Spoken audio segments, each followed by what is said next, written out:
Hello बच्चों। देखिए, जो मैं फिजिक्स पेपर का डिटेल सॉल्यूशन आपको दे रहा हूँ। अब इसमें आज ये हमारे पास क्वेश्चन नंबर 10th है, जो एमसीक्यू का है।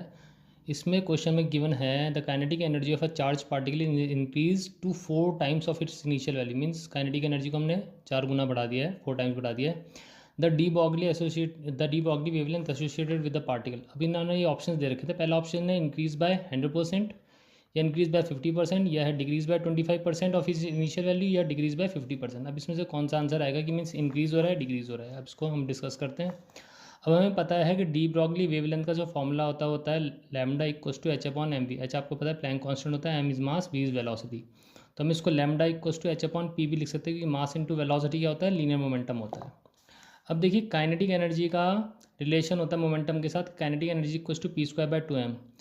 तो यहाँ से पी स्क्वायर निकलेगा 2m into kinetic energy. 2m की मल्टीप्लाई काइनेटिक एनर्जी के साथ कर ली देखिए मैंने। तो पी कितना निकल जाएगा, under root 2m into kinetic energy. तो यहाँ से जो वेवलेंथ का काइनेटिक एनर्जी के साथ रिलेशन निकलेगा वो निकलेगा lambda equals to h upon, हम देखिए इस पी की जगह कितना रख सकते हैं, under root 2m into kinetic energy. अब देखिए किया है एज पर क्वेश्चन। अगर जो मैं फाइनल काइनेटिक एनर्जी के एफ मानता हूँ तो ये गिवन है कि it is 4 times of the initial kinetic energy. इसी तरीके से मैं अगर जो मान लूँ कि इनिशियल वेवलेंथ है लैम्डा वन, तो लैम्डा वन कितना हो जाएगा, h upon under root 2m K E one means initial kinetic energy. और फाइनल वेवलेंथ कितना हो जाएगा, lambda upon under root 2m K E F means final kinetic energy. अब देखिए यहाँ पे h और मास तो एक कांस्टेंट ही है। अब मैं क्या कर सकता हूँ, ये जो मेरे पास फाइनल वेवलेंथ है, देखिए मैं इसको क्या लिख सकता हूँ, lambda F equals to h upon under root 2m। ये जो kinetic energy, final kinetic energy given है कि 4 times of initial kinetic energy है, तो मैंने लिख दिया इस काइनेटिक एनर्जी को 4 times of initial kinetic energy.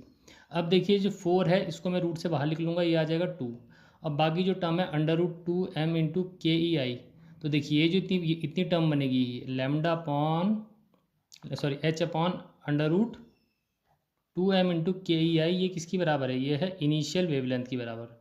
तो लैम्डा एफ इक्वस टू कितना हो जाएगा, इसको मैं लिख सकता हूँ लैम्डा आई बाई 2। तो यहाँ से लैम्डा अपॉन लैम्डा आई का जो रेशियो आ जाएगा, means final wavelength upon initial wavelength का रेशियो आ जाएगा 1/2 आ जाएगा।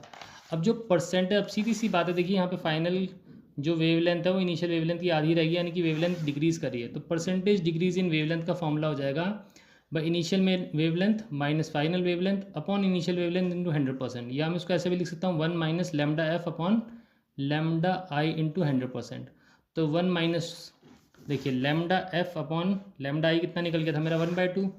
तो 1 माइनस 1/2 इंटू 100% आ जाएगा। तो 1 माइनस 1/2 कितना हो जाता है, सिंपली 1/2 इंटू 100%। तो उसका सिंपल आंसर आ जाएगा कितना, 50%।